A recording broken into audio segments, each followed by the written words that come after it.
Well, I'm just going to sit here for a while and enjoy the outdoors. See if anybody joins. I'm sitting down by the pond, enjoying a slightly cooler evening in the backyard. I have to say that my attempts at live videos and even recorded videos and the new Messenger Facebook rooms hasn't gone very well, with a whole bunch of technical problems, either Facebook or Messenger or our Wi-Fi or the internet just not working very well. So we're just going to hang out here and see what's going on in the pond, what's going on behind me. If you see any snapping turtles or any snakes crawl up the wood pile behind me, just let me know, because I will get out of here faster than you can say run. But anyway, I thought I'd give it a go. I'll record this and we'll put it up on YouTube. And today I'm going to talk a little bit about my writing process, whatever that is, and see how, give you a little bit of an insight as to how I write, and look at a couple of tools that I use, whether those are physical tools or tools on the computer, apps and things like that. So anyway, for those of you who are not writers but readers, you may know this anyway, but there are two kinds of writers out there. There are plotters and pantsers. And plotters write very logically. They take a lot of time to plot out the story, plot out the whole book. And they know where they're going before they even start. So they're very logical in that everything is set out ahead of time. And then pantsers, or they write by the seat of their pants. If you fly, like I used to do, sometimes pilots are described as having good seat of the pants skills, so they kind of know intuitively. Hey, Miss Boggs. They kind of know intuitively as they go along. So pantsers more or less start at the start of their story and write, and as they, hey Kathy man, and they write and make it up, and they figure it all out as they go along. I think the truth is that people are somewhere in between, maybe not exactly in the middle, maybe lean towards being a plotter, or they lean a little bit more towards being a pantser. I'm somewhere towards being a plotter. So I do a lot of, spend probably more time than I should plotting out things, not in minute detail, but certainly I write a whole lot of the outline down first, and then get into it. And then there's a couple of ways that you can write the story. So a typical novel, let's say crime fiction, which is what I typically try and write, is about 80,000 words, 320 pages or something in along those lines for a typical paperback. So I may know where I'm going, and I may know what that chapter wants to achieve and where that chapter is going, but sometimes writing something, I have something in my head that these two characters are maybe going to have a conversation, and all of a sudden one of the characters just says something as I'm writing, says something completely out of the blue, and that's where we head, which is interesting to say the least, that I knew where this scene was going, and all of a sudden it's going in a completely different direction. So even though a lot of people will plot out where they're going, it doesn't always end up that way. And one of the things that I've done, because I like the business of writing, I like the ins and outs, the mechanics of it. I guess that's the pilot coming out of me. Sorry if you're listening to this and you can hear all the frogs on our pond. The pond's quite high today because of all the rain that we've had over the last few weeks here in central Kentucky. So I'm sitting down here, and if you can see the goldfish, some of the goldfish over here. So that's not me. It's that's the frogs making all that noise. So one of the things that I do, and I did a presentation on this, and then I made it into a book, which is not really a book. It's more of a journal. I created this thing called the Writer System, WRITER, Writer System, and I created some paperbacks. They're like journals, so you can write in them. A lot of blank pages, but you can write in them. And I used that to plot out and outline a story. So WRITER, W is for world. So I figure out where this is going to be. What does the world look like? Where does everything take place? R is for rival. So I actually don't start with my protagonist in mind. I start with the antagonist, the bad guy or the bad situation or whatever the hero is going to overcome. So I place a lot of time in figuring out what that is, whether it's a person or the mystery, the crime. What is the rival to the idol, an I? So idol's your hero. And by the way, I stole a lot of this.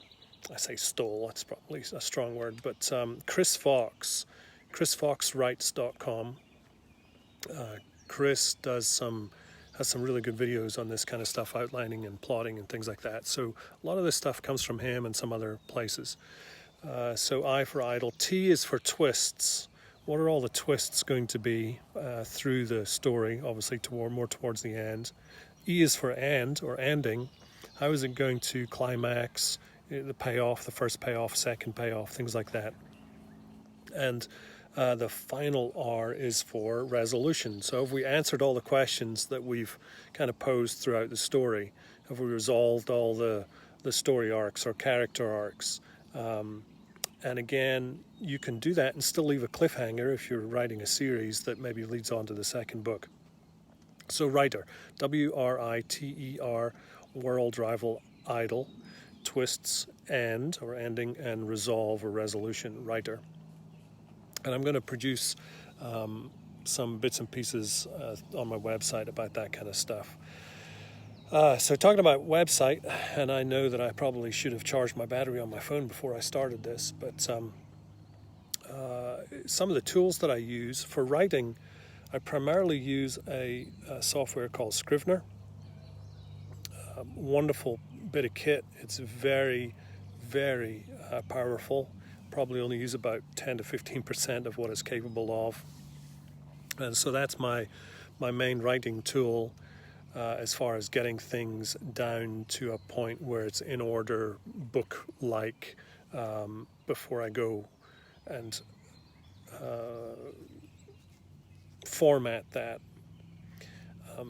One of the things that I've found, because I have a real job, a day job,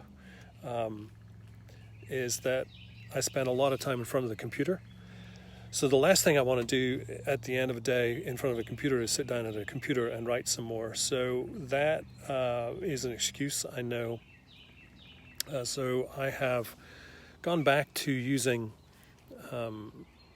notebooks, pens and notebooks, and actually writing it down. And I feel like I make more progress when I'm writing something down physically. So I have a lot of notebooks. Mentioned this before. Got a ton of notebooks on my desk, but I'm actually filling them in with scenes and chapters, so words. And then I get into Scrivener, and then using my software that's inbuilt on my Mac, I just open up the dictation. So I just speak. I just read what's in my journal, in my notebook. And hey, Lynn, how are you? So I just read what's in my notebook and in dictation fashion, and then I go back and just do a quick edit so that the quotation marks are in the right place, or because of my funny accent, it may not have recognized me. So I just do a very quick edit there, proofread, so that I'm not typing after I've typed all day during my normal day job. Some other things I use are particularly handy for if you're doing timeline kind of things is an app on my Mac called Aeon, A-E-O-N, Eon or Aeon.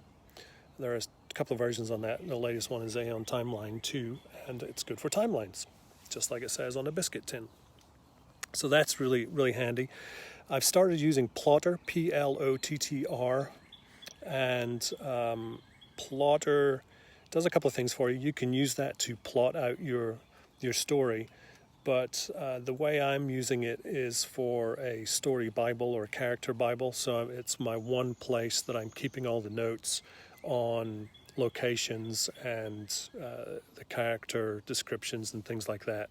So I can always refer to that, because there's nothing more weird, I guess, than your first description of your main character on page 4 as having blue eyes, and then 300 pages later, his green eyes lit up. That's weird. And then when it's all finished, to format the book, I use Vellum. So Vellum you can use to format both print books and ebooks. It is expensive, it's probably a couple $100, but actually by the time if you were to pay someone to format your manuscript, you're going to spend at least that on one book. So it's a fantastic time saver. It's very intuitive. So Vellum. So Scrivener, Vellum, Plotter, pens and notebooks, and Aeon Timeline if you're doing some weird timeline things that you've got all these things going on. If you're writing science fiction and things, that's always handy. So I mentioned that I kind of sit at a computer when I'm not on the road. I can't travel right now anyway, but I spend a lot of time on the road with my real job, my day job. So I don't like to sit in front of the computer, so that's why I've been on the notebooks. And I found that now that we're in some nice weather, as you can see, I'll turn the camera around. Hey Weston, hope you're doing well too. I sit over here on the little patio outside the house, or back here on my spot in the corner. There's Big Red, one of our big goldfish over there. So I get to sit outside now that it's nice and enjoy the bird song, or down here and watch the goldfish swim around, and write in my notebook. And that typically happens often on the weekend, and not too often during the week. So I can come up with a lot of excuses, and that's probably the hardest thing to do when you are working for a living and not as a writer, to get into your seat, whether it's in your office or out in the yard or something, and take the time to write. But that's the most crucial thing, is to write. If you don't write, nothing gets written, right? So I'm trying to be a little bit more conscious of writing more each day, even if it's just 100 words or a couple hundred words. I don't care about writing 5,000 words at a time, but as long as I'm kind of consistent and try and find the time of day that I can do that. So short and sweet today, since I'm out in the yard and I've got no battery on my phone. It seems like Facebook Live is working again. It hasn't for the last few weeks, so I'm thankful for that. We've started the Angus Noir group on Facebook, and we've got a good few members there that have started joining in on that Facebook group. So if you like crime fiction, Scottish crime fiction in particular, and if you want to narrow it down, crime fiction that is set between Glasgow and Aberdeen, Glasgow and Edinburgh and Aberdeen, in a place near and dear to my heart, Angus, then that's the place to go. There are several authors over there. I think that you can engage with those guys, check them out. They're wonderful folks, first of all, and they write wonderful stories. So I'd encourage you to check out the Angus Noir Facebook group. It's easy to join. You just answer one question. I think the question is, who's your favorite Scottish fiction author or something? You know, I don't know who you might want to put in there as your answer. Totally up to you. But there is no wrong answer. Next time, I think we'll go over in a little bit more depth some of the computer apps and tools that writers, if you're a writer or a budding writer, that you might want to consider. I'm looking at my notes here, and that killing bugs on my leg. I've mentioned the Angus Noir Facebook group. It is for both fans and authors, and we've had a couple of little sessions there, and I'll try and start every once in a while. I've set up a couple of live rooms, these new rooms that are on Messenger that you can access through Facebook. It's kind of patchy right now, but I'll keep going with that, so maybe we can do a little live. It's kind of like Zoom, and you can hook up on like a video chat. So I'll try to keep those going and encourage you to pop into those. I